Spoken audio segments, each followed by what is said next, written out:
Nak, tama na siguro tong mga kalamansing nakuha natin. Sapat na tong 2 basket ngayong araw. Nay, ano kaya kung gawin natin tong kalamansi juice at ilagay natin sa bote? Mas marami po siguro tayong kikitain. Naisip ko nga rin yun, anak. Kaso nga lang wala pa tayong mga gamit. Kung mag-uumpisa ng ganyang negosyo, dapat may sapat na puhunan. Wala naman akong uutangan eh. Ang kailangan nating gawin sa ngayon ay ibenta ang mga bungang to. Pwede naman po nating gawing palamig, Nay. Doon tayo magtinda sa tapat ng paaralan. Kaso nga lang matumal lang nagtitinda ng yelo. Yung mga nakikita mong nagbebenta ng palamig, may mga refrigerator sila. Tayo wala. Huwag kang mag-alala, Nay. Paglaki ko, ibibili kita ng refrigerator. Tapos, magpapatayo ako ng tindahan. Para hindi na po tayo mahirapan sa pagtitinda ng kalamansi kung saan-saan. Pasensya ka na anak ha. Ito lang yung naisipan kong paraan upang kumita. Itong mga pananim na kalamansi ang naipamana sa akin ng lolo't lola mo eh. Kahit papano yung nakakabili tayo ng pangangailangan natin sa araw-araw. Ngunit hindi pa rin sapat ang kinikita ko. Di ba maglalaba rin tayo kina Aling Maria sa linggo? Sinabihan ko rin pong makakilala ko na kung sakaling magpapalaba po sila, tayo na lang po, Nay. Para naman makapag-ipon-ipon po tayo. Ikaw talagang bata ka. Mag-aral ka na lang ng mabuti anak. Ako nang bahalang magtrabaho. Naku, Nay! Kailangan kitang tulungan. Ayoko kasing nakikita kang napapagod at nahihirapan eh. O sige na, dalhin mo yung isang basket para makapaglako na tayo. Ay, Nay! Dumaan po tayo mamaya sa bahay ni Mang Esteban. Bibili daw po siya ng 3 kilong kalamansi. Ginagawa niyang palamig. Sana makabili rin tayo ng refrigerator para mas malaki ang kitain natin kagaya nila. Business-minded ka na talagang bata ka. Kapag marami na tayong pera, bibili tayo niyan. Wala pa nga tayong kuryente eh. Ay, oo nga po pala. Buhat nang iwan si Shirley ng nobyo nito nang malaman na siya'y buntis. Sinikap niyang isilang ang anak at itagoy nitong mag-isa. Nagkakilala sila ni Miguel sa dati niyang pinagtatrabahuang panederya. Ngunit hindi pa handa sa responsibilidad ng lalaki. Kaya't lumayo ito kay Shirley. Masakit man ang ginawa ng lalaki sa kanya. Ngunit mas minabuti niyang magpakatatag para sa kanyang magiging anak. Nang isilang niya si Ella, ay muling nagkaroon ng saysay ang kanyang buhay. Sapagkat magkakaroon na siya muli ng mga kasama. Ulila na siyang lubos. At tanging ang maliit na bahay at mga pananim na kalamansi ang naiwan ng kanyang mga magulang. Nay, palagi po akong tinutokso ng mga kaklase ko. Sabi nila, alien daw ang tatay ko dahil hindi daw nila nakikita. Hayaan mo na ang mga batang yun. May anak ba ang alien na maganda? Sabi nila, kaya daw maputi ako kasi nagmana ako sa tatay ko. Kaya ka maputi dahil may dugong Amerikano ang tatay mo. Hindi ka anak ng alien. Ay naku, ang mga bata talaga kung ano-ano ang iniisip. Hala, Nay, tingnan mo. May bagong pinapatay yung tindahan. Ah, tindahan ng burger. Hindi pa nga lang natapos. Nay, bibili tayo niyan ha. Mukhang masarap po. Sa picture pa lang nakakatakam na. O bakit? Ilan ba ang kaya mong ubusin? Mga 3 po. Sa liit mong yan, 3? Oo naman, Nay. Masarap eh. Kinurot ni Shirley ang pisngi ng anak dahil sa kadaldala nito. 8 taong gulang pa lamang si Ella. Ngunit parang matanda na ito kung mag-isip. Lalo na pagdating sa mga bagay na maaaring pagkakitaan. Nakakasalubong nila ang mag-asawa sa daan patungo sa tindahan na pinapatayo. Magandang umaga po sa inyo, Ma'am Sir. Baka po gusto niyong bumili ng kalamansi. Sariwa po to at kakapitas lang namin ni Nanay. Good morning! Ay, ang gandang bata mo, Iha. Hindi kasi ako umiinom ng kalamansi. Acidic kasi ako. Pero dahil naaaliw ako sa'yo na tong tsokolate. Talaga po? Naku, salamat po. Oh, sige. Mauna na kami ha. Pupuntahan pa kasi namin ng mga karpintero eh. Kayo po ang may-ari ng pinapagawang tindahan? Oo. Baka sa susunod na linggo magbubukas kami. Pumunta kayo ha. Sige ho. Nilingon ng mag-ina ang mag-asawa. May kaya ito sa buhay dahil sa kanilang postura at pananamit. Masayang binuksan ni Ella ang plastic na may candy at tsokolate. Agad niyang kinain yun na nakangiti. Dahan-dahan lang, nak. Mamaya mabilaukan ka. Nay, ang sarap nitong chocolate! Ngayon lang ako nakatikim nito. Siguro, mamahalin to, Nay, no? Kasi yung candy at chocolate na natikman ko, yung tagpipiso lang eh. Ibang-iba talagang lasa nito, Nay. O wag mong ubusin agad, magtira ka mamaya. Nang sa ganon ay may kakainin ka pa. Magsipilyo ka ng ngipin pagdating ng bahay, ha? Opo, Nanay. Dumaan sila sa bahay ni Mang Esteban upang ibigay ang mga kalamansi na binili nito. May negosyong kalamansi juice ang Ginoo na inilalagay sa plastic bottle at ibinebenta sa terminal ng bus. Naging patok yun sa mga pasahero. Dahilan na gusto rin ni Ella na magkaroon sila ng sariling negosyo ng kalamansi juice. Oh, ilang kilo ba bang natitirang kalamansi nyo dyan? Mga 5 kilo ho. 2 basket lang kasi ang napitas namin kanina eh. Kaya na yan. Nang sa gayon ay hindi na kayo mahirapan pang magbitbit niyan. Mang Steban, magkano po bang bili nyo sa refrigerator? Uy, bakit mo naman naitanong yan, Ella? Kasi po, bibili din po ko niyan kapag nakapag-ipon na ako. Para po gagawa din po ako ng sarili naming kalamansi juice at ibebenta sa mga pasahero. Abay, makikipagkumpetensya ka pa sa akin Hindi naman po.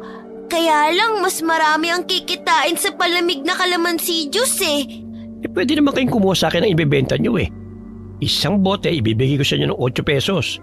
Tapos ibenta nyo ng 15 pesos. O di ba tutubo ka pa. Basta't huwag mong ipagsasabi sa iba ha. Dahil 10 piso ang bigay ko sa ibang tindera. Libre na po bang yelo, Mang Steban? Syempre hindi.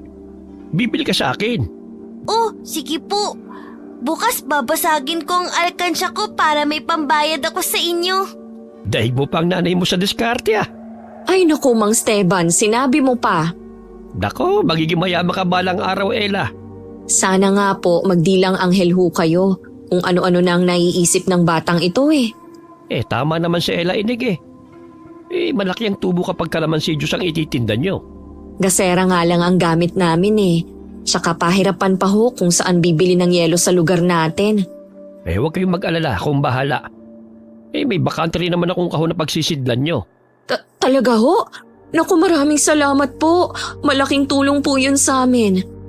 Para hindi kayo mahirapan sa pagbubuhat, may maliit na kariton ako dyan. Gamitin nyo na lang din. Huwag nyo lang sasabihin sa ibang kumukuha sa akin ng libre ang yelo ha. Mami, humingi sa akin ng mga yon, malulugi na ako. Ay hindi po, Mang Steban. Makakaasa ho kayo. O di ba, Nay? Sabi ko na sa'yo nun na mabait yang si Mang Steban eh. Marami-rami naman po akong naipon. Mapupuno na nga po ang bote ng soft drinks ng mga barye. Itabi mo na lang yon, anak. May konting pera pa naman ako. Huwag mo nang alalahanin yan. Bibigyan ko na lang kayo bukas ang ititinda nyo. At ibalik nyo na lang sa akin ang puhunan. Pwede ba yon? Naku, totoo po. Maraming salamat po talaga, Mang Steban. Bago ko nga pala makalimutan. Itong bayad sa 8 kilong kalamansi Matagal nang nagtitinda ng kalamansi juice si Mang Esteban at sa kanya kumukuha ang mga tindera na inilalako sa mga terminala. Naawa siya sa mag-ina kaya't sa kanila na ito bumibili sa tuwing pagbebentahan siya ng mga ito. Kahit na may ibang suki siyang nagdi-deliver ng mga kalamansi. Gayunpaman, napalapit na siya sa mag-ina, lalo na sa batang si Ella.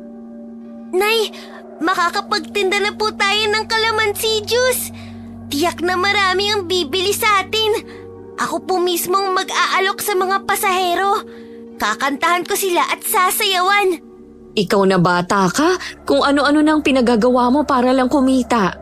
Siyempre, Nanay, para makakain naman tayo ng masarap kung marami na tayong pera. Palagi na lang kasing tuyo o di kaya sardinas ang ulam natin eh. Pakiramdam ko tuloy, tinutubuan na ako ng kaliskis. Parang libag naman yan eh. Kahit hirap man sa buhay, masaya pa rin silang mag-ina. Muli silang napadaan sa ginagawang tindahan at napahanga sila dahil matatapos na yun sa bilis na magtrabaho ng mga karpintero. Ang bilis magtrabaho ng mga karpintero ah. Oo nga po, nanay. May mga gamit na nga rin oh. Nasisiguro kong marami ang bibili ng burger dyan. Lalo na't daanan pa naman ng mga tao rito. Excited na po ako makakain ng burger. Pero nay, magkano po kaya yun? Depende sa sangkap na gagamitin nila. Napansin nilang abala na sa paghahanda ng mga gamit ng mag-asawang Nadia at Mel. Kinabukasan, maaga silang pumunta sa bahay ni Mang Esteban upang kumuha ng ititindang kalamansi juice. Kahit saan man sila magpunta, sumusunod ang alaga nilang asong si Brownie. Magpakapait ka, Brownie, ha? Huwag mong awayin ang mga tao para makarami tayong mabentang kalamansi juice. Bakit kasi hindi mo nalang itali ang asong yan sa bahay? Mamaya matakot pang mga tao sa kanya. Nay, mabait naman tong si Brownie eh. Tingnan mo, tahimik lang siyang nakasunod sa atin. Isa pa, binabantayan niya tayo mula sa mga masasamang tao. Biglang tumahol ang aso na animoy galit na galit nang makita nito si Mel. Kaya't sinuway ito ni Ella. Dahilan na agad naman itong tumahimik. O kita mo na anak, nangaaway yang si Brownie, pauwiin mo na kasi. Naninibago lang siguro siya, Nay. Hindi naman siya dating ganito eh. Paano kung lahat ng nakikita niyang tao bago sa paningin niya itatahulan niya? E di wala tayong benta mamaya. Brownie, good boy. Huwag mong awayin ng mga tao. Diba ang sabi ko sa'yo, yung mga masasamang tao lang? Mabait sila. Binigyan nga ako ng asawa niya ng candy kahapon eh. Tila kapwa bata lamang na kinakausap ni Ella ang alaga niyang aso. Kumurap-kurap ang mga mata nito at yumuko na wari nakakaintindi sa sinabi niya. Maya-maya'y dumating na sila sa terminal ng jeep. Pumwesto sila malapit sa mga sasakyan at inalok ng kalamansi juice sa mga pasahero. Ganun na lamang ang tuwa ni Ella sa tuwing bumibili ang bawat tao na kanyang nakakasalubong. Nay, ang daming bumibili! Tamang-tama, mainit ang panahon. Mauubos po ang kalamansi juice hanggang hapon. Oo nga anak, bantayan mo muna ang paninda natin, bibili lang ako ng tinapay. Sige po, nanay. Alas 11 pa lamang ng umaga ay halos kalahati na ng kanilang paninda ang naubos. Marami-rami ang mga pasahero dahil undas.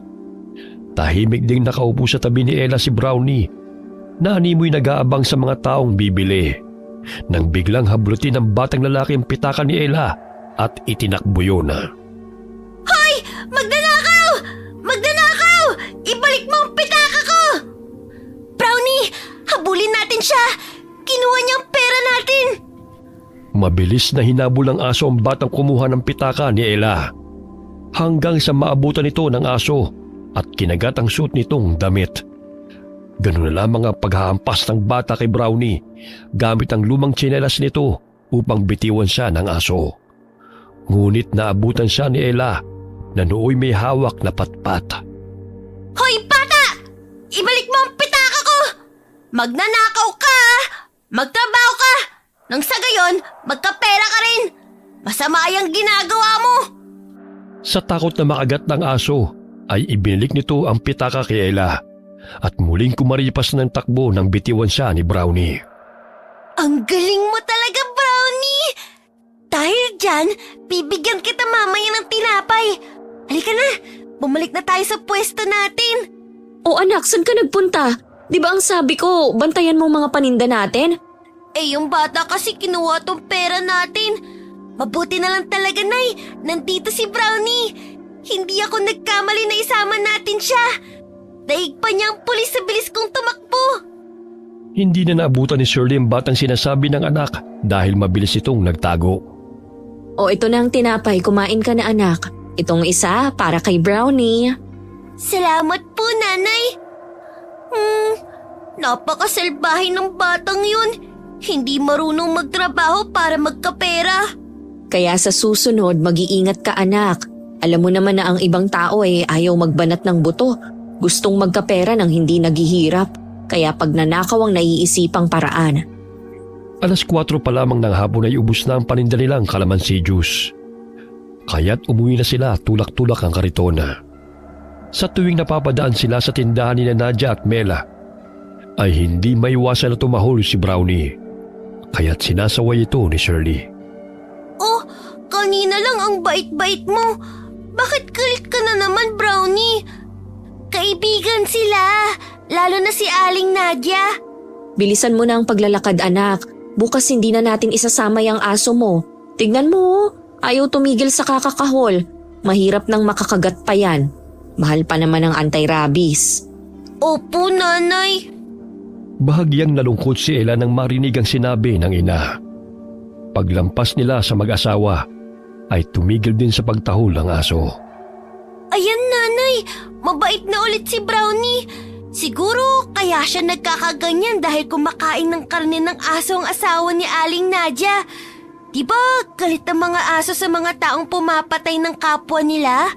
Kahit ano man ang dahilan ni Brownie, iiwan na natin siya sa bahay. Hindi pwedeng ganyan siya. Pagdating nila ng bahay, ay agad na tumungo ang aso sa maliit na bahay nito na ginawa pa mismo ni Ella. Paano ba yan, Brownie? Ayaw ka nang isama ni nanay. Bakit ba kasi nagagalit ka kapag nakikita mo si Aling Nadia? O sige na, matulog ka na. Tutulungan ko pa si nanay sa pagluluto ng hapunan. Sa tulong ni Mang Esteban, ay nadadagdagan ang pinagkakakitaan na mag-ina.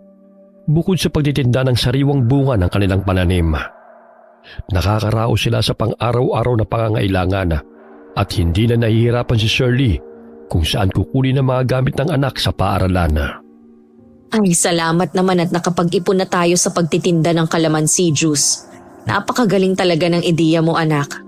Nay, malungkot po si Brownie kanina nang sabihin mong hindi na siya makakasama sa atin bukas. Hindi na raw siya mag-iingay. Paano mo naman nasabi yan? Hindi nga humihinto sa kakakahol kanina kahit sinasaway mo na. Naramdaman ko po. May luha kasi ang mga mata niya nang kausapin ko siya. Umiiyak po siya, nanay. Basta, ayokong sumama siya bukas. Natahimik si Ella at hindi na muling nagsalita pa dahil mataas na ang tono ng boses ng ina. Dumiretso siya sa kanyang kwarto at iniligpit ang mga gamit na nagkalat.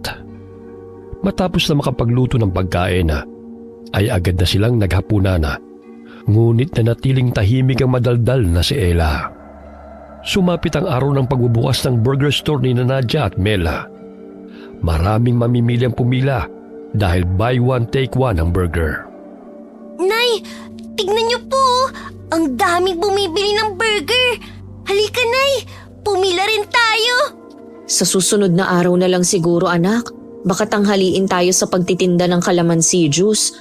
Sayang naman ang kikitain Sa haba ng pila, baka abutan pa tayo ng alas 12 niyan. Sige po. Susunod na araw na lang. Napalingon silang mag-ina nang marinig na tinatawag sila ni Nadia. May dala itong kahon at lumapit ito sa kanila. Mabuti at dumating kayo sa opening namin. Ang daming tao nga, oh. Aling Nadia, mukhang masarap pong tinitinda niyong burger. Nagustuhan po ng mga tao. Ay, oo. Hindi ko nga inaasahan na ganito kadami ang mga tao sa opening ng burger store. Itong burger sa inyo na. Naku po, salamat po. Aalis na nga po sana kami. Baka tanghaliin po kasi kami sa pagtitinda. Kaya naisipan namin na bukas na lang kami bibili. Para konti na lang ang tao. Ipinagtabi na kita. Alam kong dadaan kayo. Eto pong bayad ko sa burger. Libre na lang yan para sa inyo. Naku, baka wala pa ho kayong buena mano niyan. Sige na, tanggapin nyo na. Bawing-bawi na kami, oh. Ang daming mamimili. Oo nga ho Sige po, salamat sa libreng burger. Aalis na ho kami. Mag-iingat kayong dalawa. Thank you po sa burger. Amoy palang masarap na. Kakagati na sana ni Ella ang burger nang biglang itinulak siya ni Brownie. Dahilan na mabitiwan niya ang pagkain. Tila ba'y galit na galit itong kumakahula at gustong sugurin si Nadia. Kaya't binato siya ni Shirley dahil ayaw magpaawat ng aso nila. Brownie, shoo! Ano bang ginagawa mo? Hala, uwi! Brownie naman, nadumihan tuloy ang burger. Hindi ko na makain. Pambira ka naman oh. Akala ko ba itinali mo yung aso mo, anak? Tignan mo, nakakapirwisyo na siya. Malaking problema pa natin kapag nakakagat yan. Patuloy na pinapagalitan ni Shirley ang kanilang aso sa pagkahul nito sa babae. Ngunit matalim na tingin ang iginawa ni Nadia sa aso at bumalik na lamang sa burger store nila. Ilang sandali tumahimik si Brownie at muling umamo na kiskis ang katawan kay Ella. Hindi na tayo bati. Nahulog tuloy ang burger. Nakikita mo namang hindi kami makapila ni nanay, di ba? Bakit mo ko tinulak? Sumusobra ka na sa pagiging makulit at matigas ng ulo mo, Brownie. Nakasimangot na inirapan ni Ella ang aso at iniwan. Animoy nakakaintindi ito at lumakad pa uwi habang ang mag-inay patungo sa bahay ni Mang Esteban upang kumuha ng mga paninda.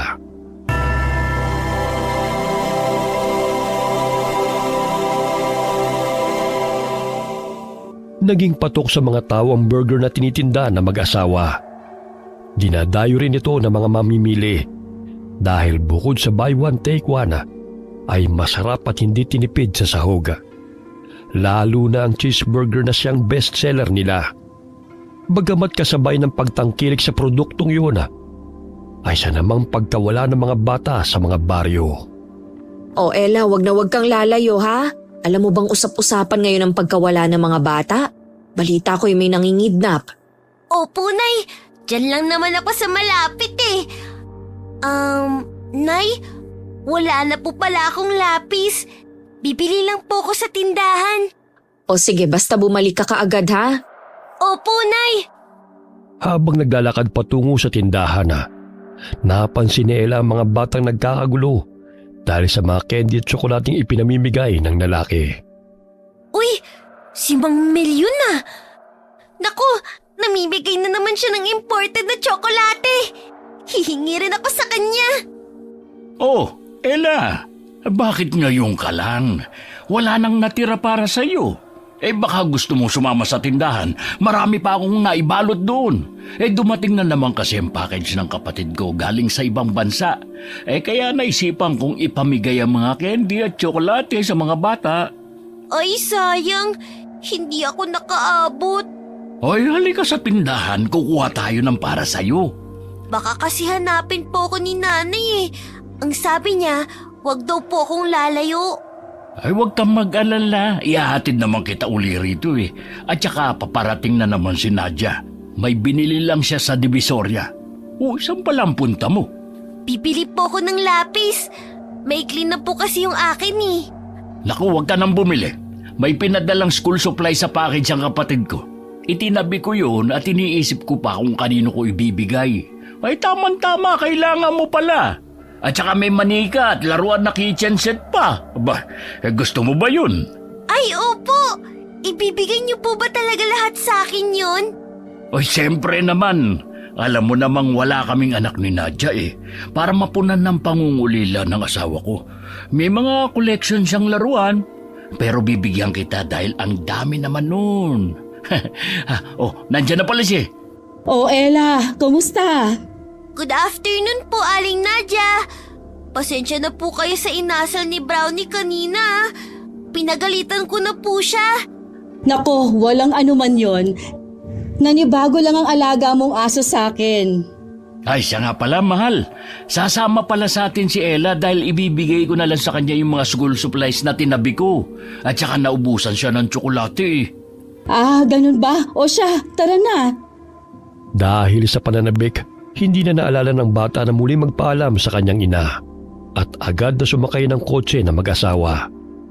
Ang tanging nasa isip niya ay ang mga laruan at mga candy na ibibigay sa kanya. Pumasok sila sa burger store. Malaki-laki ang lugar na yon. Maaga po kayong nagsara? Ay oo, kinulang nga ang burger na luto namin eh. Kaya kailangan naming damihan ng karne. Mang Mel, bakit isinara niyo na ho ang pinto? Para walang makakita na marami kaming ibinigay sa'yo. Mamaya mainggit yung mga batang mapapadaan, di ba? Matalim ang tingin ng mag-asawa sa kanya. Nakaramdam na siya ng kaba, kaya tumayo siya mula sa pagkakaupo at tinungo ang pintuan palabas ng burger store. Babalik na lang po ko sa terminal. Baka hinahanap na po ko ni nanay eh. Bakit Ella? Ayaw mo ba ng laruan at candy? Eto lahat ng ito ay para sa'yo. Kunin mo na, Ella. Para sa'yo lahat ng yan. Napawi ang kabang nararamdaman niya nang makita ang isang karton ng laruan. May school supplies at mga candy sa loob noon. Ngunit nang damputin niya ang pencil case, ay napansin niyang natuyong dugo roon. May nabasa pa siyang pangalan na nakasulat. Yun ay ang pangalan ng batang narinig niya sa radyo na hinahanap ng mga magulang nito.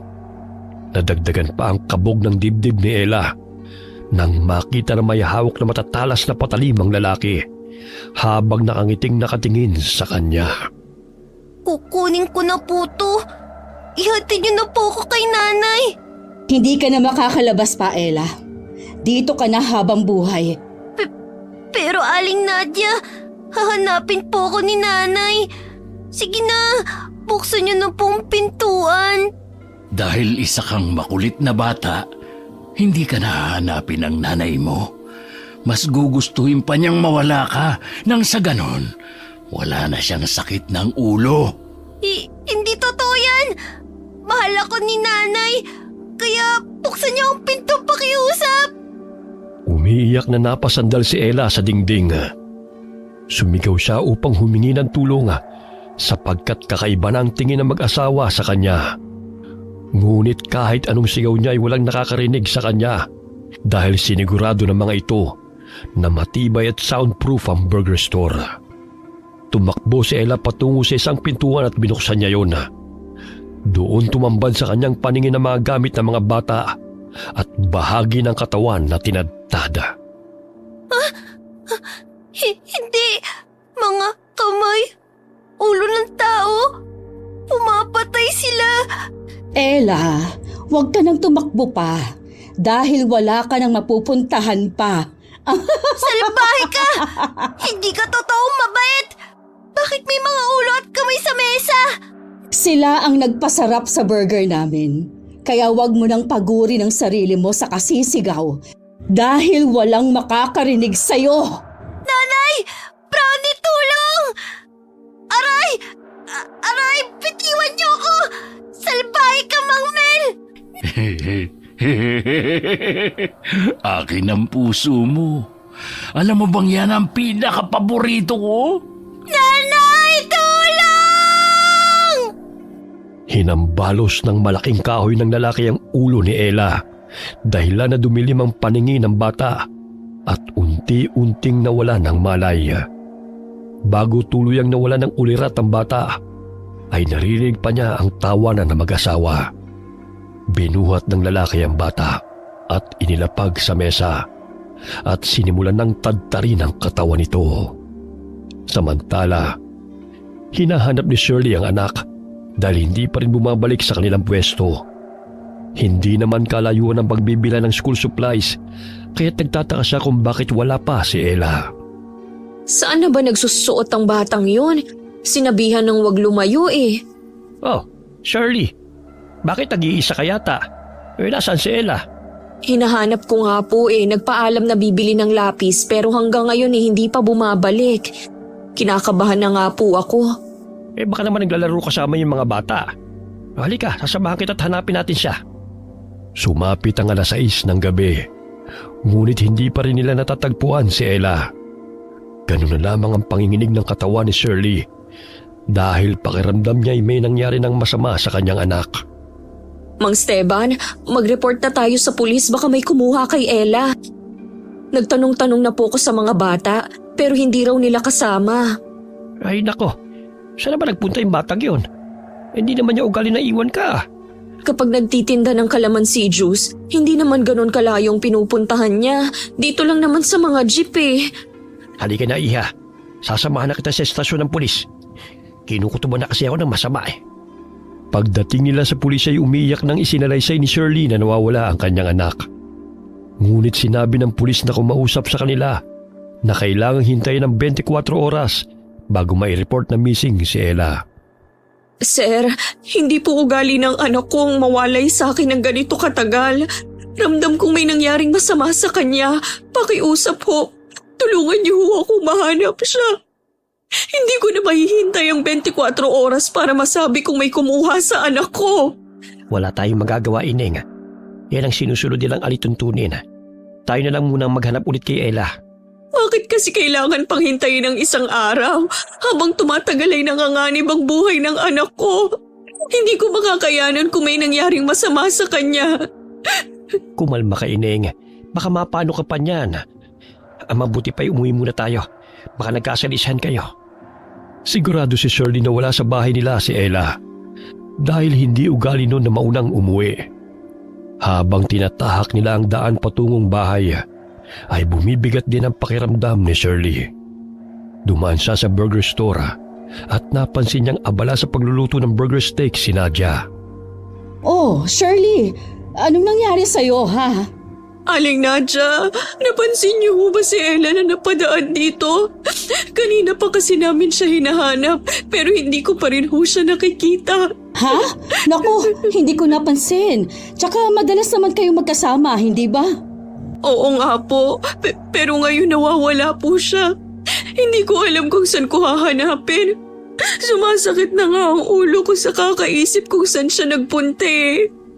Pinuntahan ko na ang tindahan kung saan siya bibili ng lapis, pero wala naman silang alam. Baka sumama sa mga kaibigan niya. Kung mapapadaan siya at makikita namin sasabihan ko siya na hinahanap mo siya. Sige ho, salamat po. Lahat ng bahay na kanilang madaanan ay napagtalungan na nila. Ngunit wala ring alam ang mga tao kung nasaan si Ella. Pagdating nila ng bahay, halos humagulgol si Shirley sa kaiiyak dahil wala roon ang anak. Ella, nasan ka na anak? Pakiusap, umuwi ka na. Kasalanan ko to. Hindi kita nabantayan ng maigi. Anak, umuwi ka na. Hindi galit si nanay sa'yo. Iha, huwag ka masyadong panghinaan ng loob. Mamaya mapano ka pa? Tutulungan ka namin mahanap si Ella. Tinawag ni Mang Esteban ang kanyang mga kakilala upang hanapin si Ella. Muling bumalik si Shirley sa terminal. Wala nang mga sasakyan at iilan na lamang ang napapadaang tao. Subalit hindi pa rin ito natagpuan ang anak. Ilang beses na silang pabalik-balik sa terminal at sa kanilang bahay. Ngunit wala pa ring balita tungkol sa bata. Mang Esteban, paano kung isa si Ella sa biktima ng mga kumukuha ng bata? Hindi ko po talaga mapapatawad ang aking sarili. Dahil sa kapabayaan ko'y nawala ang aking anak. Iha, wala kang kasalanan. Alam ko kung gaano mo kamahal ang batang yun. Basta huwag tayong mawalan ng pag-asa. Matatagpuan natin siya. Baka sumama lang sa mga kaibigan niya at naligaw. Hindi ko alam kung nakakain na ba siya o baka hinahanap na niya ako. Hindi pa naman yun nakakatulog kung hindi nakakumot ang kanyang likod. Diyos ko, nasaan ang anak ko? Hindi kami titigil sa paghahanap sa kanya. Sinabihan ko na rin ang mga kakilala ko sa terminal na ipagbigay alam nila sa atin kapag may balita na kay Ella. Maraming kopya ng larawan ni Ella si Shirley at pinaskil niya yun sa bawat poste at pader na kanilang nadadaanan.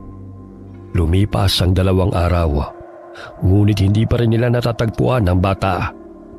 Kaya't lumalabo na rin ang tsansa na naligaw lamang ito kasama ng mga kaibigan. Gabi-gabing tumatahol at umaalulong si Brownie. Sa pagpupumiglas nito ay nakawala na naman ito mula sa pagkakatali at gumala na naman.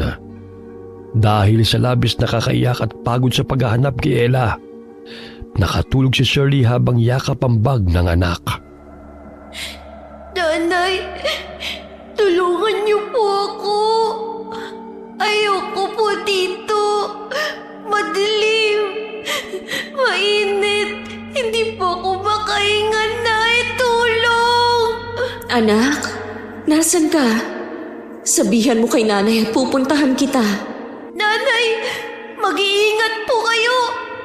Ayoko pong matulad kayo sa akin. Mahal na mahal kita. Nak, nasan ka? Naririnig mo ba ako? Ella! Pawisang napabalikwas ng bangon si Shirley mula sa pagkakatulog. Muli siyang napahagulgol ng mapanaginipan si Ella na humihingi ng tulong mula sa di kalayuan. May bahid ng dugo ang mukha at sa likuran nito ay ang ibang mga kabataan na umiiyak. Anak, hindi ako naniniwalang patay ka na. Masamang panaginip lang ito. Pakiusap, umuwi ka na. Ikaw ang buhay ko. Hindi ko kakayanin kapag nawala ka sa akin.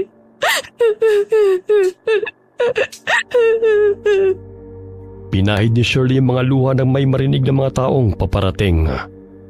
Sumilip siya sa bintana at nakita niya ang grupo ni Mang Esteban na nakasunod sa asong si Brownie na may hila-hilang sako. Lumabas siya ng bahay at kinausap ang mga ito. Mang Esteban, may balita na po ba? Hay nako, itong aso para may gustong sabihin eh. Kanina pa tahol ng tahol sa amin habang nagro-ronda kami sa baryo. Kaya sinundan namin siya hanggang sa dito niya kami dinala. May dala po siya. Baka may kinalaman yun sa anak ko. Mga kasama, buksan niyo nga ang sakong dala ng aso. Binitiwan ni Brownie ang sako nang binuksan yun ng lalaki.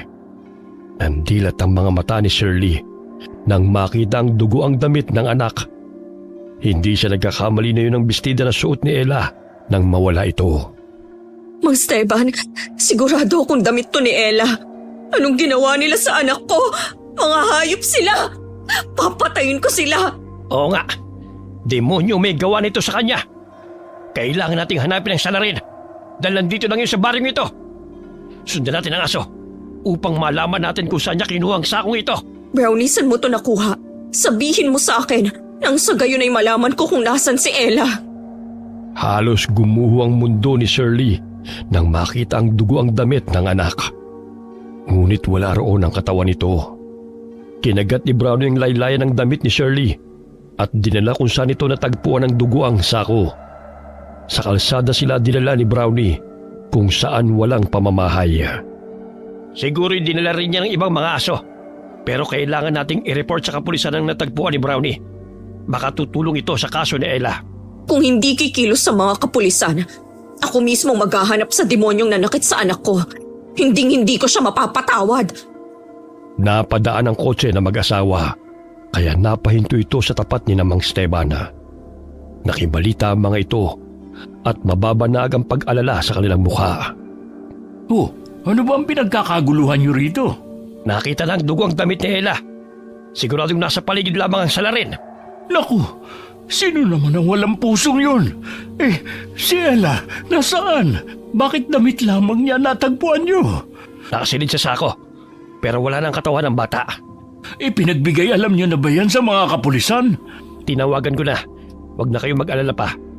Siya, mukhang ginagabi na kayo. Baka naabala na namin kayo. Ikinalulungkot namin na nangyaring pagkawala ni Ella. Maging kami napalapit na sa batang yun. Hindi mawari ni Shirley kung bakit galit na galit si Brownie sa tuwing nakikita ang mag-asawa. Sa pagkakataong yun ay hinabol pa nito ang kotse. Palingon-lingon pa ito kina Shirley na gustong sundan siya. Hindi kaya alam ni Brownie kung sinong dumukot sa anak ko? Kinukutuban ako na malakas ang pakiramdam ni Brownie na may kinalaman ng mag-asawang yun sa pagkawala ng anak ko. Saglit na napahinto ang aso sa pagtakbo nang may inihagi si Mel sa lupa. Ngunit paikot-ikot sa kinatatayuan nito si Brownie at doon na lamang tumatahol. Anong pinagsasabi nilang natagpuan nilang damit ni Ella? Akala ko ba'y tinapon mo na yon? Oo nga, kaso nang pumasok ako saglit sa loob ng shop, paglabas ko biglang nawala eh. Siguro kinuha ng mga asong gala. Sinabi ko na sa'yo na mag-iingat ka eh. Mamaya mabisto pa tayo ng mga yon. O paano, sige nga, wala silang makikita sa burger store. Malinis na kaya. Yun lang ang nakuha ng mga aso at wala nang iba. Hindi na mauulit pa yun. Kahit halugugin nila, wala na silang makukuhang ebidensya sa tindahan natin. Siguraduhin mo lang na hindi nila malalaman ang sikreto natin dahil malilintikan ka sa akin. Kalma, akong bahala. Dumating ang mga kapulisan kung saan naroon sina Shirley at Mang Esteban. Maliban sa damit ni Ella, ay may iba pang mga gamit din sa loob ng sako. Ngunit hindi pa rin nila matuntun kung saan yun nanggaling. Wari nila'y pinagpasapasahan na yun ng mga aso. Bagamat naniniwala si Shirley na malaki ang may tutulong ni Brownie sa kanya upang matuntun kung nasaan ang kanyang anak. Ilang beses nang nag-ikot-ikot ang mga kapulisan, pero wala man lang silang nakitang bakas maliban sa sakong ito. Hindi ako papayag na hindi managot ang gumawa nito sa anak ko, Mang Esteban. Saan kaya nakuha ng mga asong sakong yun? Walang ibang nakita ang mga kapulisan bukod doon. Umuwi na muna tayo, Iha. 3:00 na ng madaling araw. Magpahinga ka na rin. Ilang araw ko nang hindi nakakapagpahinga ng maayos. Hindi ako mapalagay hanggat hindi ko alam kung nasaan ang anak ko. Ilang gabi ko na siyang napapaginipan na humihingi ng tulong, pero wala akong magawa. Umiiyak siya, duguan at binabalaan niya ako. Alam ko mahirap ang pinagdadaanan mo ngayon, Shirley. Nandito lamang kami mga kaibigan mo na handang tumulong sa iyo. Hinatid din ng Mang Esteban si Shirley sa bahay nito. Mugtong-mugto na ang mga mata dahil sa kaiiyak at walang sapat na pahinga. Sumusunod sa kanila si Brownie na inaamoy ang kanilang dinadaanan. Nang mapadaan sila sa burger store, umalulong ito ng ubod lakas at patuloy na tumahol. Dispatchahin mo ang asong yan, Mel. Nabubwisit ako sa tuwing napapadaan yan dito. Siya pa magpapahamak sa atin eh. Bukas na. Pagod ako ngayon. At saka nakikita mo naman kasama niya yung mga tao. Hindi ko naman sinabi na ngayon. Paminsan-minsan mahina talaga yung utak mo. Oo na, ikaw na ang magaling. Pero duwag ka namang humarap sa kapulisan kanina. Hay nako, makatulog na nga. Kung hindi sa kapabayaan mo, di sana wala silang malalaman kung anong nangyari sa bata. Nagka-ideya tuloy ang mga yon dahil sa iniwan mo pa ang sakong may gamit nila. Kaya naghihinala silang nandito lang sa baryo ang pumapatay. Problema ba yun? Di umalis na ulit tayo. Simpleng bagay, pinoproblema mo na agad. Matulog ka na nga. Pagod lang yan. Walang nakitang kakaiba ang mga kapulisan nang pumasok sa tindahan ng mag-asawa, sapagkat nakapaglinis na si Mela at inilibing na sa liblib na lugar ang mga kalansay ng kanilang biktima na ginagawang burger steak na tinitinda nila. Ngunit bago pa man naipasok sa sasakyan nito ang sako, ay nakuha na ito ng asong gala, dahilan na matagpuan yun ni Brownie.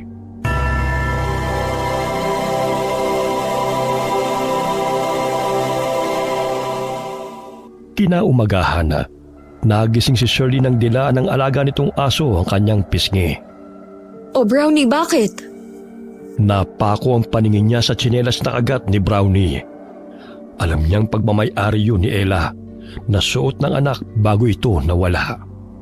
Saan mo to kinuha? Samahan mo ko. Ituro mo sa akin kung saan mo natagpuan ang gamit ni Ella. Hindi talaga siya huminto sa paghahanap kung nasaan ang anak ko.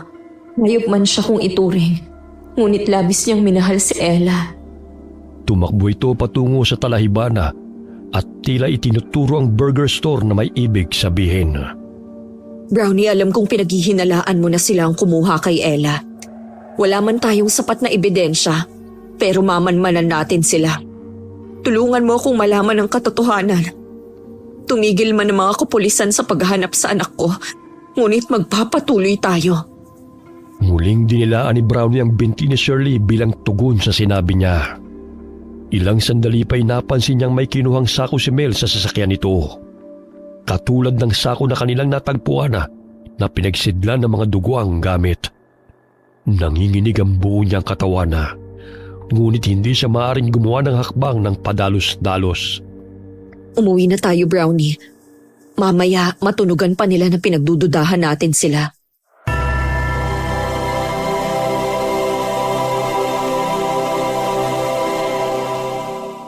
Oh, Mel, napansin ko si Shirley kanina. Ano ba ang ginagawa niya sa talahiban? Abay, ewan ko. Kasama niya yung buwisit na aso niya eh. Siguro naghahanap na naman sa anak niya. Wala ka na bang naiwan ng mga gamit ng mga bata? Mamaya, may natagpuan na naman sila. Minsan tatanga-tanga ka pa naman. Wala na nga. Ingay-ingay mo. Hindi ko tuloy matimpla na maayos yung karne. Ang aga-aga, naninermong ka na naman. Naninigurado lang. Tumahimik ka na nga. May mga bibili na oh. Asikasuhin mo na lamang sila. Habang lumilipas sa mga araw, nawawala na ng pag-asa si Shirley na makasamang muli ang anak. Madalas siyang tuliro na nagtitinda ng kalamansi juice sa terminal, kasama ang alagang aso ni Ella. Hindi ko na alam kung saan ko pahanapin si Ella, Brownie. Maging si Namang Esteban ay wala pa ring balita sa kanya. Parami na rin ang napapabalitang batang nawawala at nadadagdagan lang. Ngunit wala pang nahuhuling kriminal ang kapulisan. Shirley, may dala pala akong yelo rito. Dagdagan mo yung icebox. Naghatid din kasi ako ng yelo kay Melinda. Mang Esteban, dumaan ako kanina sa istasyon ng pulis. Ngunit wala pa rin silang balita kung sinong kumukuha ng mga bata. Sadyang magaling kong kumilos sa mga salarin. Walang nakakakita sa kanila. Hanggang ngayon di pa rin ako tumitigil na magtanong sa mga kakilala ko rito sa terminal. Baka may nakapansin sa mga taong sinamahan ni Ella bago ito nawala. Ayaw ko man po sanang mamintang. Ngunit malakas po ang kutob ko sa asawa ni Aling Nadia. Kakaiba kasi ang kinikilos niya. Minsan ang bait niyang kausap. Minsan naman nakakatakot kung makatitig. At bigla na lang tatawa. Simula kasi nang tumuntong sila sa baryong to, sunod-sunod na ang pagkawala ng mga bata eh. Kung yan ang pakiramdam mo, hindi naman kita masisisi. Ngunit kailangan natin ng ebidensya upang patunayan ang hinala mo. Maaari din tayong makasuhan kung sakaling mali ang akusasyon natin sa tao. Alam ko po yun, Mang Esteban. Pero iba na kasi yung pakiramdam ko sa kanya eh. Tsaka baka nararamdaman din ng aso na may ginagawa tong hindi ka nais-nais kaya galit to sa kanya. Napapailing na lamang si Mang Esteban at hindi na muling nagsalita pa. Alam nitong nagiging desperada na si Shirley upang may maituro na salarin at kung ano-ano na rin ang naiisip. Ilang sandali pa ay natuon ang pansin ni Shirley sa lalaking pinagkaaguluhan ng mga bata. Agad siyang tumayo at nilapitan ito. Sumunod ang alaga niyang aso at tila taong nakikiramdam sa paligid. Oh, eto pang candy. Pumila lang kayo ha, huwag kayong mag-aagawan. Marami pa akong dala para sa inyo mga bata. Hindi kaya pinapain niya ang mga candy at tsokolate para kunin ang loob ng mga bata? Kailangan ko siyang sundan kahit saan man siya magpunta. Malakas ang kutob ko na may kinalaman siya sa pagkawala ng anak ko. Sa oras na yun ay tahimik ang aso, ngunit matalim itong nakatingin kay Mel. Nagkubli sila sa poste habang tinatanaw ang lalaking nakikipag-usap sa mga bata. Ilang sandali na palingon ito sa kinaroroonan ni Shirley nang maramdaman itong may mga matang nakamasid sa kanya. Halika na, Brownie, bumalik na tayo sa ating pwesto. Mamaya makita pa tayo ng lalaking yan. Tila batang sumunod si Brownie kay Shirley nang walang imik. Ngunit patuloy niyang iniisip na maaaring may kinalaman si Mel sa pagkawala ng kanyang anak. Ayon na rin sa pakikitungo nito sa mga bata. 7:00 na ng gabi, ngunit naroon pa rin sa terminal si Shirley. Simula nang mawala si Ella ay madalas na siyang may kutsilyo sa kanyang baga upang gawing sandata kung sakaling makaharap niya ang dumukot sa kanyang anak. Maya-maya'y umuwi siya kasama ang alagang aso. Napahinto siya sa pagtutulak ng karitona nang mapansin na paparating ang sasakyan ng mag-asawa. Kaya't nagtago sila ni Brownie sa talahibana at nakiramdam sa paligid. Huwag kang maingay, Brownie ha. Kailangan nating manmanan sila. Maaga silang nagsasara ng burger store. Saan naman kaya sila pumunta? May sako na namang dalang lalaking yun. Ang dami naman para sa karne ng burger nila. Mel, bilisan mo na riyan. Ipasok mo na yan dito. Mamaya may makakita pa sa'yo eh. Kalma lang, palagi ka na lang high blood. Kanina pa ako gutom. Itabi mo ang puso para sa akin ha.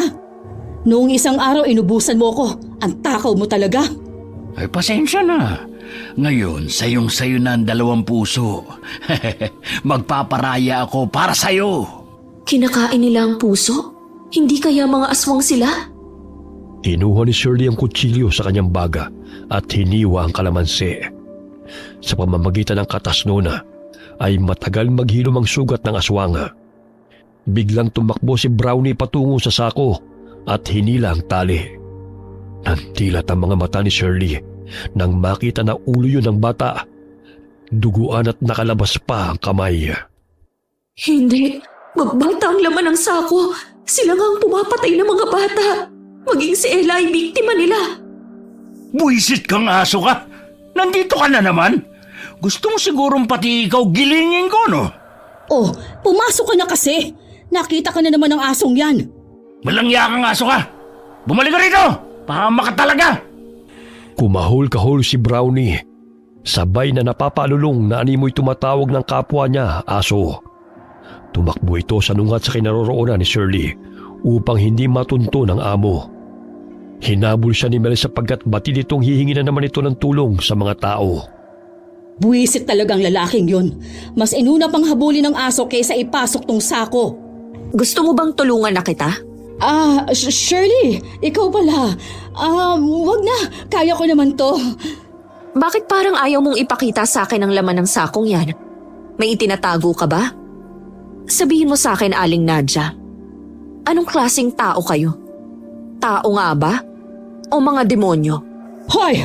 Anong pinagsasabi mo? Dahan-dahan ka sa pananalita mo, ha? Magmamaang-maangan ka pa talaga?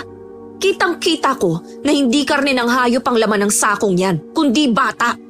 Sabihin mo sa akin, kayo ba ang kumuha sa anak ko? Kaya hanggang ngayon ay hindi pa umuuwi dahil pinatay niyo siya? Ang sakong yan ay katulad sa sako na natagpuan namin kung saan nakasilid ang damit niya. Kaya huwag ka nang magkaila pa. Umalis ka na rito, Shirley! Nasisiraan ka na ng bait dahil sa pagkawala ng anak mo. Kaya kung ano-ano na lang ang iniisip mo at binibintang sa amin.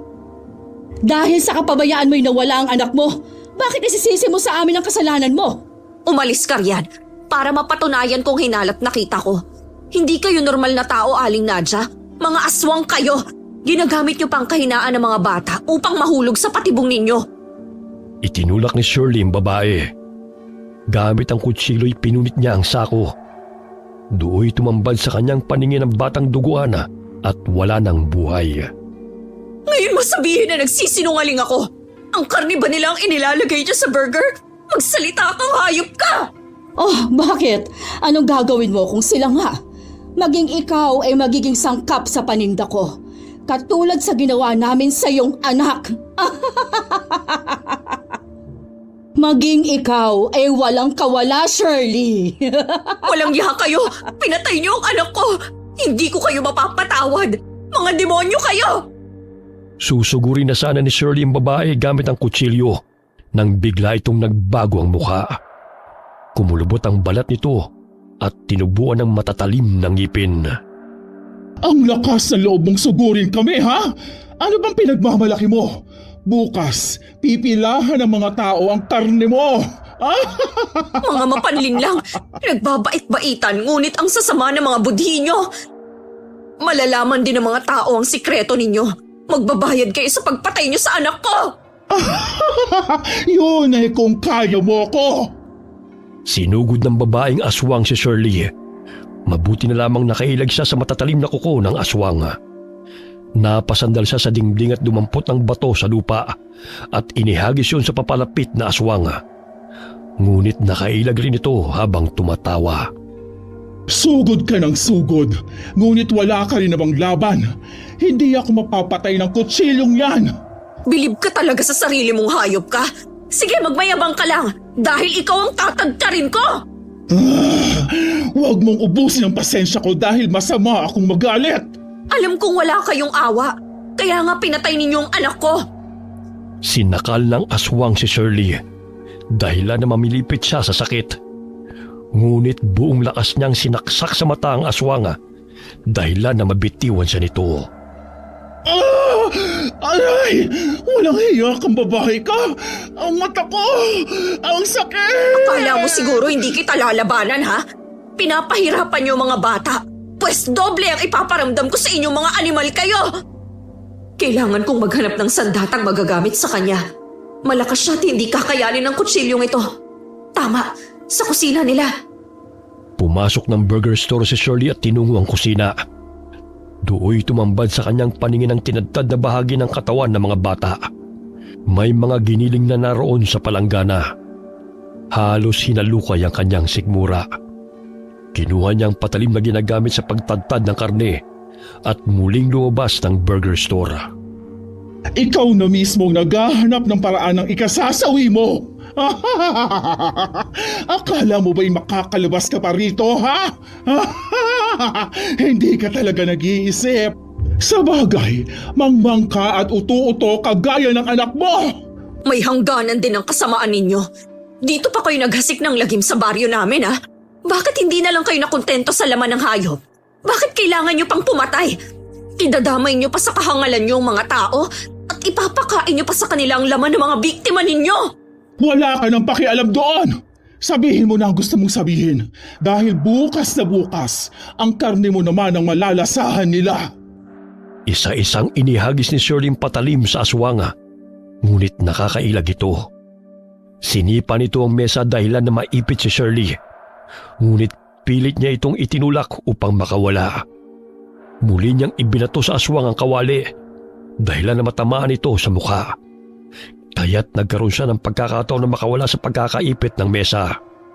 Lahat ng patalim na kanyang mahawakan ay pinapatakan niya ng katas ng kalamansi upang makaramdam ng sakit ang aswanga at matagal maghilom ang sugat. Hinataw niya ng patalim ang binti ng aswanga dahilan para pumalahaw ito.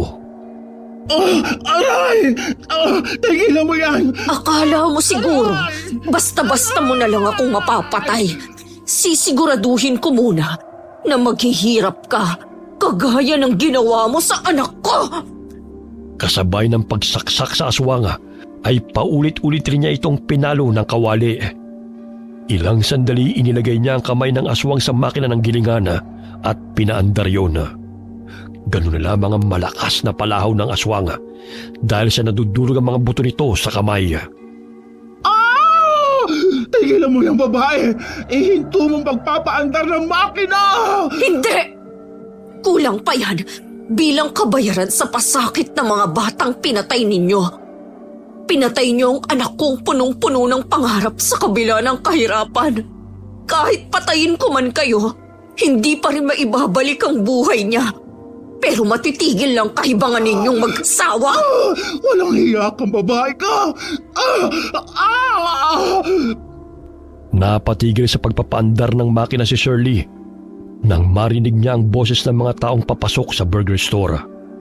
Dahil sa ingay, nakiusyoso ang mga ito, kaya't sumambulat sa kanilang paningin ang naghihingalong aswanga at ang galit na si Shirley. Shirley, sino ang taong yan?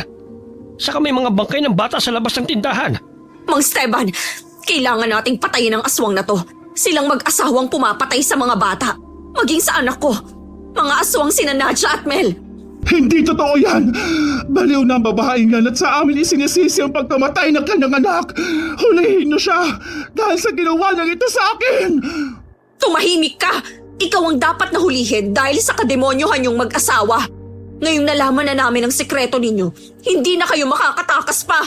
Mga kasama, tulungan natin si Shirley. Tama ang hinala niya noon pa man.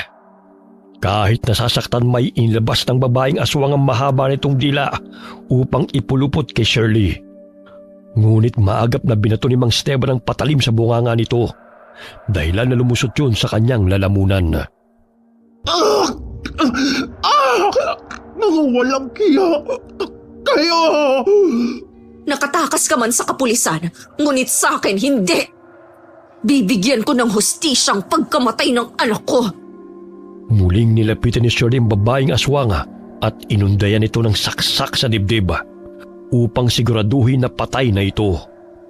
Umaagos ang kanyang mga luha habang ibinabaw niya ang patalim sa katawan ng aswanga. Pinatay niyo ang anak ko! Siya lang ang meron ako. Ngunit pinagkait niyo pang makasama ko siya ng matagal. Mga demonyo kayo!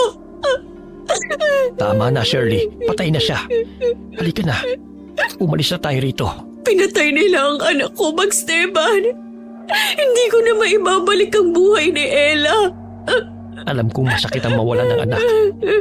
Ngunit huwag mo namang pahirapan ang sarili mo dahil sa paghihinagpis. Ayaw rin ni Ella na makita kang malungkot.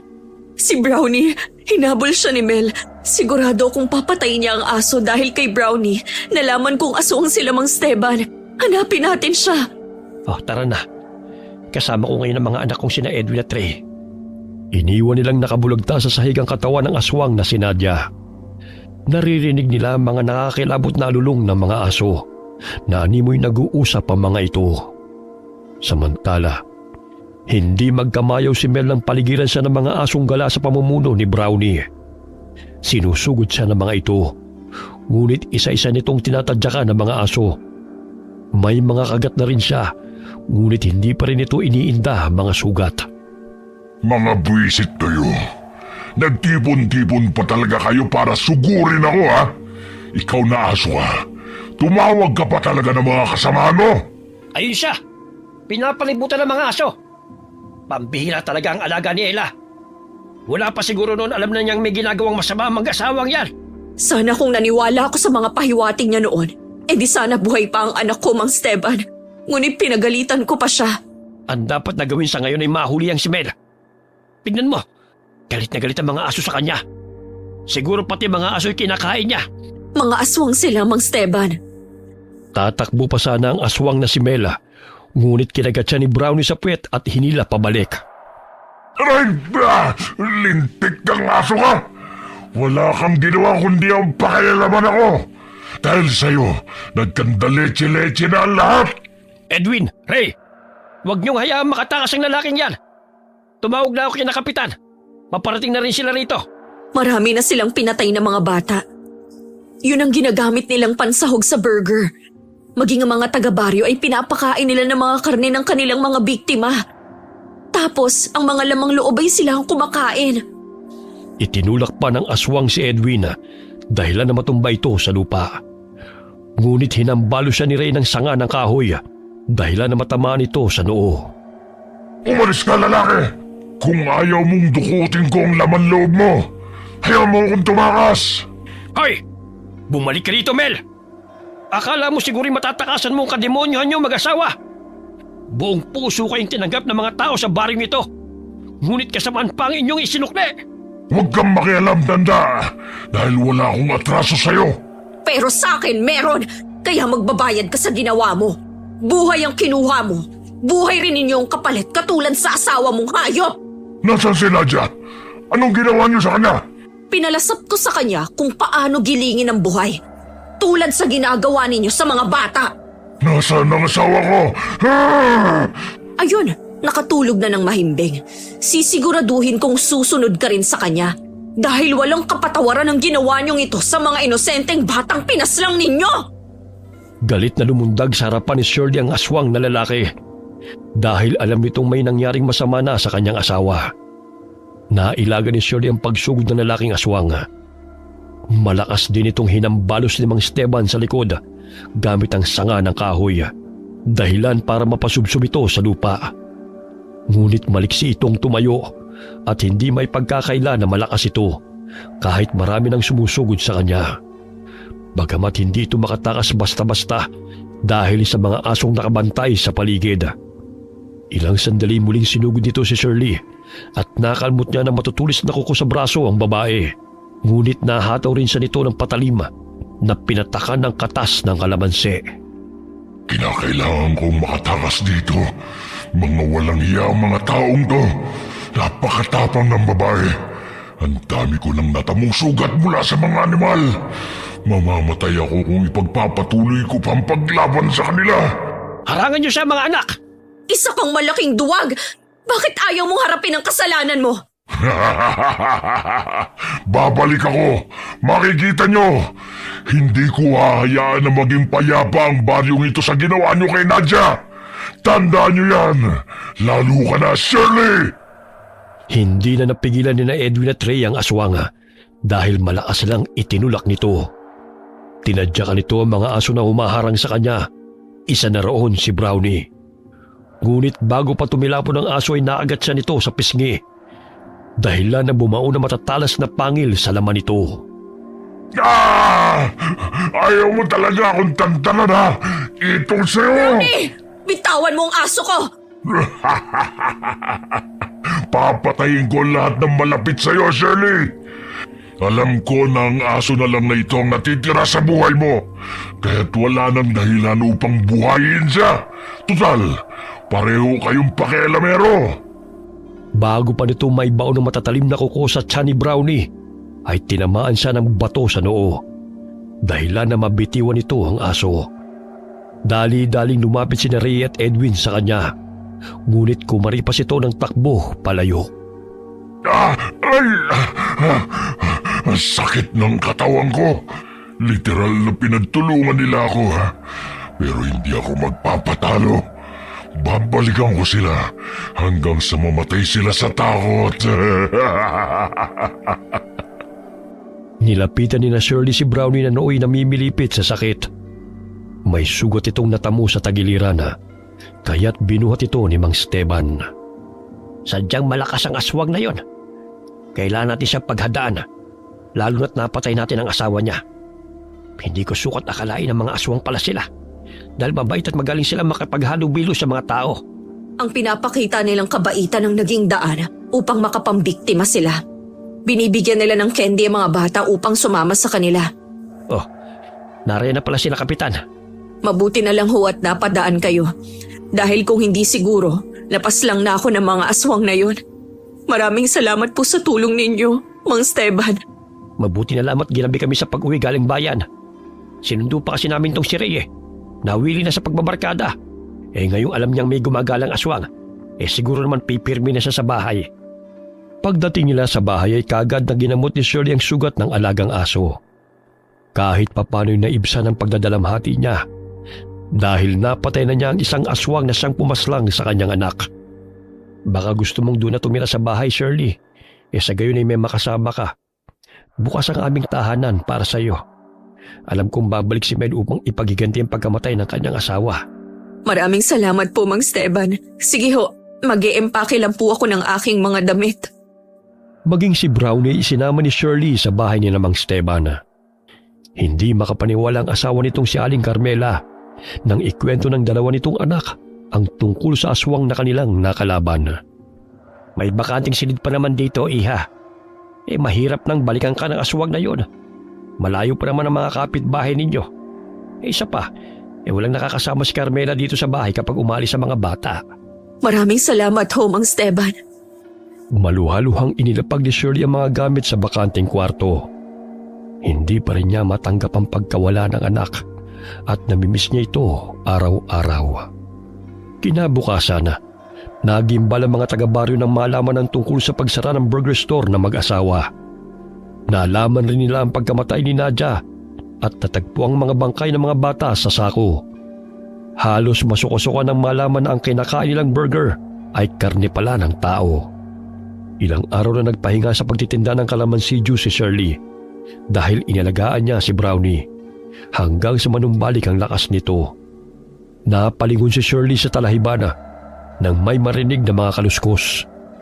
Tumayo rin ang alaga nitong aso at pasinghot-singhot. Lintik na asong yan. Naaamoy na naman ako. Matalas talaga ang pang-amoy niya pagdating sa akin. Buhay pa pala siya. Muntik na matuklap ang pisngi ko sa kagat ng walang iyang asong yun. Sa bahay ka ni Tanda nakatira ngayon, ha? Mapapabilis na ang paglusob ko sa kanila. Sinong nandyan? Nahalata ako ng babaeng yun. Makaalis na nga rito. Oh, Shirley, bakit tumatahol na naman tong si Brownie? Hindi na naman siya mapakali, ah. May tao kasi akong napansin na nagtatago sa talahiban. Biglang tumakbo eh. Baka bumalik na ang aswang na yon. Hindi bale, may mga ginawa na akong pangontra laban sa kanya. Maging ang mga kababaryo natin ay pinagsabihan ko na maging alisto. Hindi tayo matatahimik hanggat buhay ang Mel na yon. Ang dami na niyang pinatay sa baryo, maging sa bayan. Kahit na tinutugis na siya ng mga tao, hindi pa rin nagpapaawat. Wala silang kadala-dala. Magkalaman lamang ang kanilang mga sikmura. May mga pinagawa kong tansong patalim sa kapitbahay kanina. Mang Esteban, mainam itong panlaban sa aswang kesa sa pangkaraniwang patalim. may pinatulis na kawain at kris akong sandata rito. Minana ko pa sa aking ama. Kakaibang patalim nga po yan, Mang Esteban. Ilang araw ang lumipas na hindi nagpakita si Mel sa kanila. Bumalik din sa pagtitinda ng kalamansidyo si Shirley sa terminal kasama ang alaga niyang asong si Brownie. Ngunit paika-ika nito kung maglakad dahil sa pilay nito sa paa. Ginabi sila sa pag-uwi dahil hapon na maubos ang kanilang paninda. Sa tuwing napapadaan sila sa saradong burger store, ay naiisip ni Shirley ang paghihirap ng kanyang anak sa kamay ng mag-asawang aswanga. Sobrang miss na kita, anak. Patawarin mo ko kung hindi man kita na ipagtanggol sa kanila. Mahal na mahal kita, Ella. Saglit na napahinto si Shirley sa paglalakad nang may marinig na kaluskos malapit sa kanilang kinaroroonan. Palingon-lingon din ang aso na animoy nakikiramdam sa paligid. Nang bigla itong kumahol na animoy dinidepensahan ng amo. Magkasama pa rin pala kayo ng asong yan, ha? Ngunit sa pagkakataong ito, hindi ko na palalampasin na patayin kayong dalawa kapalit ng buhay ng asawa ko. May gana ka pang gumante sa kabila ng sinapit ng mga bata sa iyong mga demonyo kayo? Alam kong malakas ka, ngunit hindi ako papayag na marami ka pang mabibiktimang inosenteng bata. Dapat nga pasalamatan mo ko dahil wala ka ng sakit sa ulo, di ba? Nakakainis ang mga boses ng mga bata at kakulitan nila. Kaya wala akong pinagsisisihan na pinatay ko sila. Nararapat lang yan sa kanila. Wala silang pinagkaiba sa mga batang nanunukso sa akin noong kabataan ko dahil sa kalagayan ng aking ina. Kaya pinangako ko na papatayin ko sino man ang makukulit na bata na makikilala ko. Maliban sa aswang ka, baliw ka pa. Hindi naman lahat ng batang nakikilala mong nanunukso sa'yo ah. Sinusunod ko lang ang utos ni Inang. Mas mabuti pang unahin ko sila kaysa masaktan nila ako. Madalas nila akong pinagtatawanan at nilalait dahil anak raw ako ng aswang. Pwes, lahat sila natahimik nang patayin ko sila. Mabait na bata ang anak ko. Bakit pati siya pinatay mo? Nabubwisit kasi ako sa boses niya. Bago pa man nahablot ng aswang si Shirley, sinugod na siya ni Brownie at kinagat sa braso. Dahilan na matumba ito sa lupa at makuha ng babaeng tansong patalim nito sa baga. Muli niya itong pinatakan ng katas ng kalamansi upang masaktan ng aswang kapag nasugatan niya ito. Tarantado kang aso ka! Ang kulat ng buhay mo! Etong sa'yo! Aray! Wala kang pakundangang pumatay, kaya dapat sa'yo patahimikin na rin! Si Ella ang nagbibigay ng pag-asa sa buhay ko upang magpatuloy pa. Ngunit anong ginawa ninyo? Pinatay niyo sila! Hayop! Bitawan niyo ako! Tumayo ang aswang, kaya't nabuwal sa lupa sina Shirley at Brownie. Nilapitan nito ang babae upang dukutin ang laman loob nito. Ngunit matuling tumakbo si Brownie at galit na sinakmal ang kamay ng aswang. Dahilan na pumalaho na naman itong muli. Naputol pa ang isang daliri nito sa kamay at tumulo ang malapot na dugo. Brownie, lumayo ka sa kanya! Hindi mo na masasaktan ang alaga ko! Hindi ako makahinga. Tanggalin mo yung alambre sa leg ko. Pinaghandaan ko ang muli nating paghaharap. Hindi ako papayag na makatatakas ka pang animal ka. Sakit ng leg ko. Brownie, kunin mo ang tansong patalim. Ibigay mo sa akin. Tila batang sumunod sa utos ang alagang aso at kinagat ang patalim sa lupa at ibinigay kay Shirley. Sinaksak niya ang aswang sa tagiliran, ngunit siniko siya nito dahilan na mabitiwan niya ang kalabang aswang. Tarantado kang babae ka. Sakit na leg ko. Mukhang malalim ang sugat ko. Halika Brownie, habulin natin siya. Tatakas na naman ang balasubas na yan. Kailangan ko lumayo rito. Sakit ng katawan ko sa babae at asong yun. Nagtulungan pa talaga sila. Gigil na gigil siyang patayin ako. Hoy, bumalik ka dito, duwag! Puro ka lang takbo. Ayaw mong harapin ang atraso mo sa amin. Buisit kang babae ka. Hindi ako duwag. Gusto mo talagang tagtarin ko yan dila mo, ha? Mas masahol ka pa sa asawa mo kung tumakbo. Tama nga ang sinabi niya noon, ha? Takusa ka! Ano dakusa? Takot sa asawa. Kaya siguro magpahanggang ngayon, takbo ka pa rin ng takbo. Hindi ako takot sa asawa. Mahal ko lang siya kaya't sinusunod ko lahat ng utos niya. Tumigil sa pagtakbo ang aswanga at muling hinarap si Shirley. Nanggagalait ito sa galit sa tuwing sinasambit ng babae ang salitang takusa dahil ayaw nitong marinig yun. Sinugod nito si Shirley, ngunit mabilis itong nakailag at ibinaon ng tansong patalim sa likod nito. Aray! Sakit ng likod ko. Pagbubuling ko kayo ng aso mo, mahuli lang kitang babae ka. Aray ka! Umalis ka dyan, asong galisin! Ipagpatuloy mo lang yung pagkagat mo sa kanya, Brownie. Mukhang hindi tinatalaban ng rabies eh. Dahil sa kanilang ingay, narinig sila ng mga taong dumaraan. Kasama na roon si Mang Esteban. Muli na namang tatakbo ang aswanga, ngunit kinagat siya ni Brownie sa binti, dahilan na matumba ito sa talahiban. Shirley, ikaw ba yan? Opo, Mang Esteban! Sumusugod na namang muli ang aswang! Mga kasama, nandito na naman si Belle. Magtulungan tayong hulihin siya. Bitawan mo ko, aso! Lintik, may mga tao na naman. Bruha talaga ang Shirley na to. Nagtawag pa ng mga kasamahan. Buong lakas na tinadyakan ng aswang si Brownie, kaya't nabitiwan ng aso ang binti nito.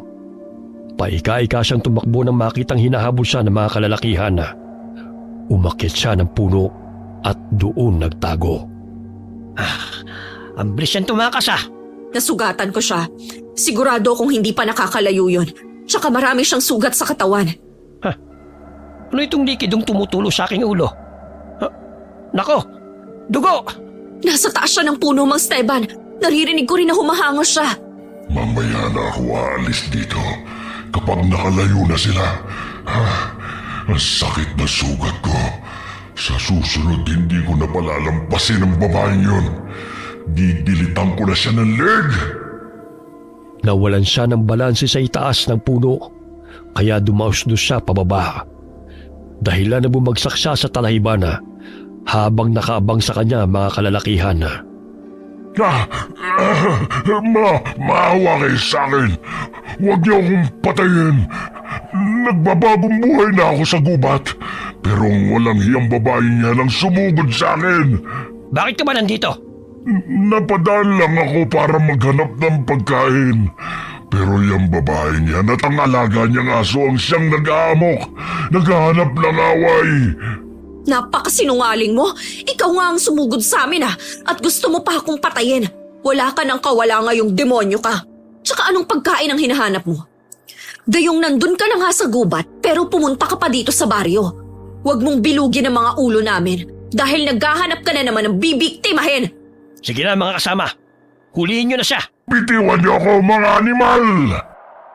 Ganun na lamang ang pagpupumiglas nito mula sa mga kalalakihan. Tinadyakan nito ang dalawang lalaki na umahawak sa kanya at akmang sasakmalin si Mang Esteban. Ngunit tumalon si Brownie at kinagat ang leg nito ng paulit-ulit. Aray! Kahit kailan, siraulo kang aso ka! Kayo lang amo mo! Sige Brownie, lapain mo siya kagaya ng pagpapahirap niya kay Ella. Maaasahan talaga ang alaga mong asong yan.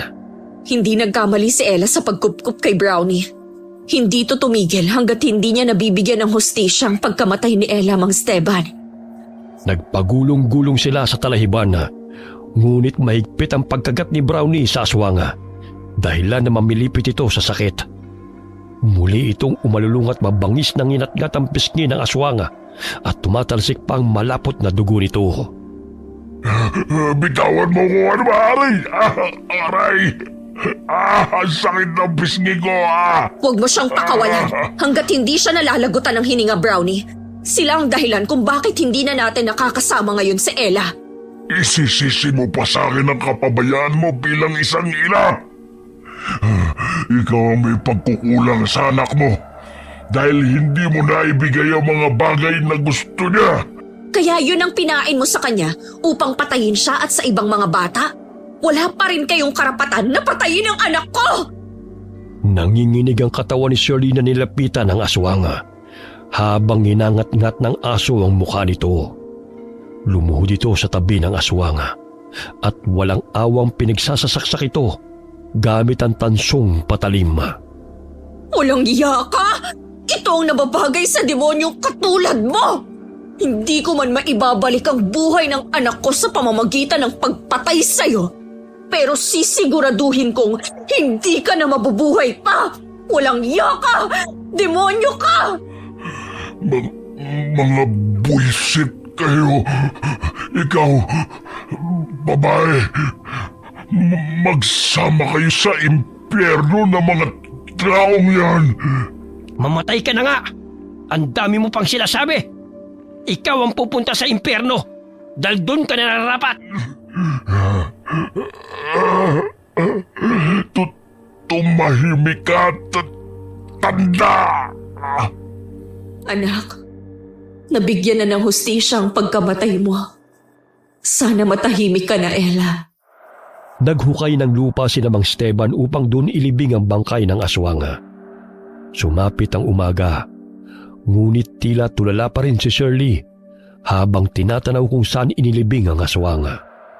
Siguro'y matatahimik na ang baryo dahil sa pagkamatay niya. Mahirap magtiwala sa taong hindi natin lubos na nakikilala. Bata lang si Ella, Mang Esteban. Biktima siya ng mapanlinlang na kampo ng demonyo. Ngunit sa pamamagitan ni Brownie ay nalaman natin kung sino ang pumatay sa anak ko at sa ibang mga bata. Tayo na. Kailangan mo na magpahinga. Sigurado kong gutom na rin si Brownie. Mapaklang ngumiti si Shirley sa tugon ng matanda. Hinimas-himas niya ang ulo ng alaga niyang aso dahil hindi siya iniwan nito at matapang na hinarap ang kalabang aswang. Alam mo, Brownie, bilib ako sa katapangan mo.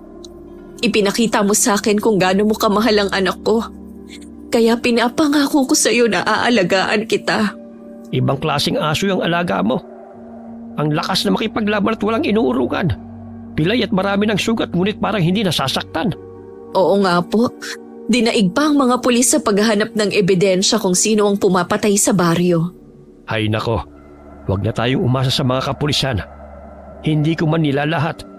Ngunit karamihan ay nagpapalaki lamang ng tiyan. Kung wala kang pera, hindi sila kikilos upang tulungan ang mga katulad natin mga dukha. Matagal ng problema yan sa gobyernong to. Hindi umuusad ang kaso kapag walang lagay sa kanila. Ang importante, wala na pong mga aswang na pumapatay sa mga bata. Si Brownie lang pala ang katapat nila. Ipagpatuloy mo lamang ang iyong buhay, Shirley.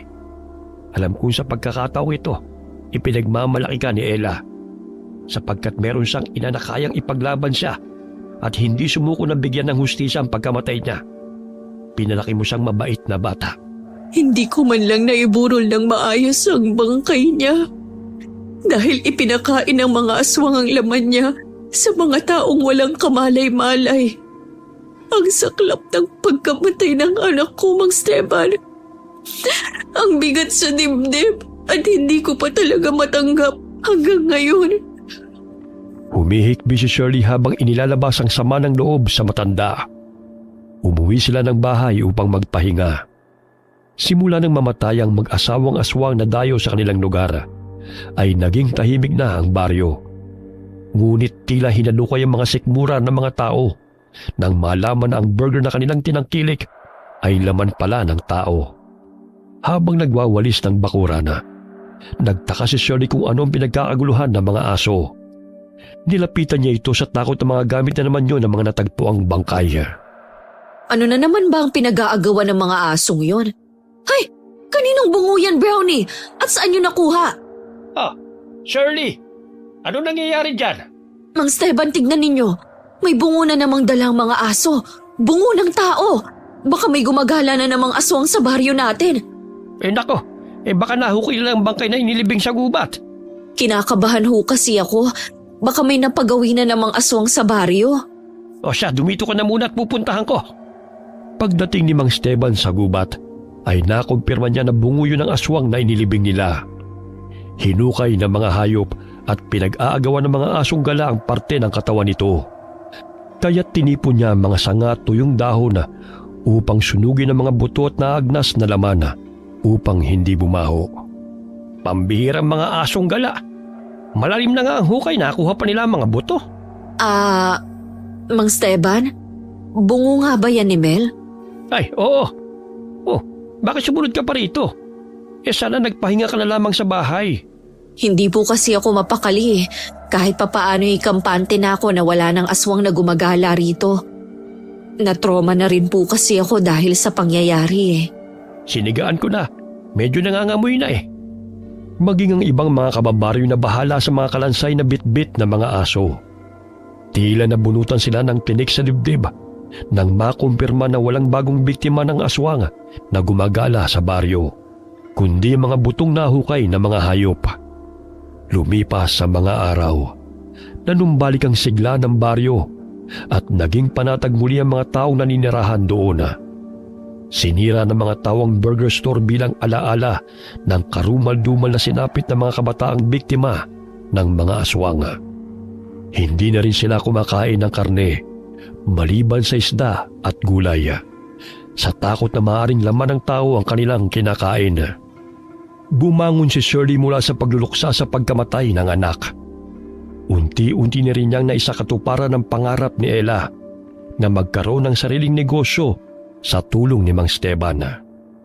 Nagpatayo si Shirley ng maliit na tindahan ng kalamansi juice sa terminal. Naroon din na madalas na nagbabantay si Brownie na sadyang marunong mangilatis ng mga taong napapadaan kung normal na tao o aswang ang nasa paligid. Wakas,